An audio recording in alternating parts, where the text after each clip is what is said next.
মানুষটা না বিছানা একেবারে নষ্ট করে রাখে একদম। বিছানা গুছাতে গুছাতে তো আমার একদম সর্বনাশ হয়ে যায়।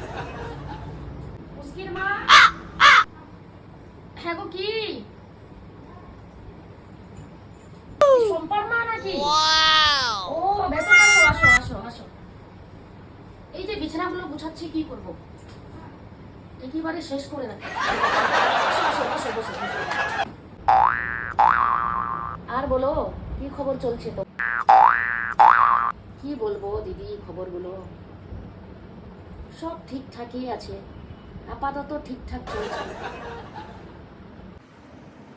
আচ্ছা দিদি, সকালে আসছিলে নাকি আমাকে খোঁজার জন্য? বলতে বলতেছিল। হ্যাঁ গো, সকালে আসছিলাম তোমাকে খোঁজার জন্য। তোমাকে পাইনি। আচ্ছা, বাইরে গেছে। ভাবলাম বাইরে গেছে, এখন হয়তো আসবে, তার জন্য আবার চলে আসলাম। তোমার সাথে একটা কথা ছিল গো, তাই বলতে চলে আসলাম।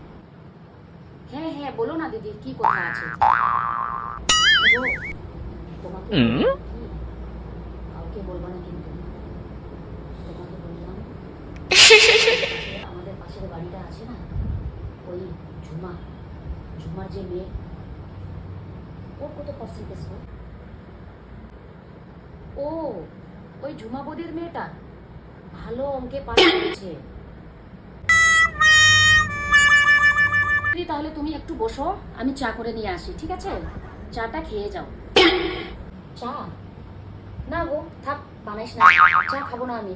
এইমাত্র তো কফি খেয়ে আসলাম, আবার কফি খাওয়ার পরে চা না, ভালো লাগবে না আমাকে। আচ্ছা দিদি, তো ভালো পার্সেন্টেজে পাস হয়েছে মনে হয় না?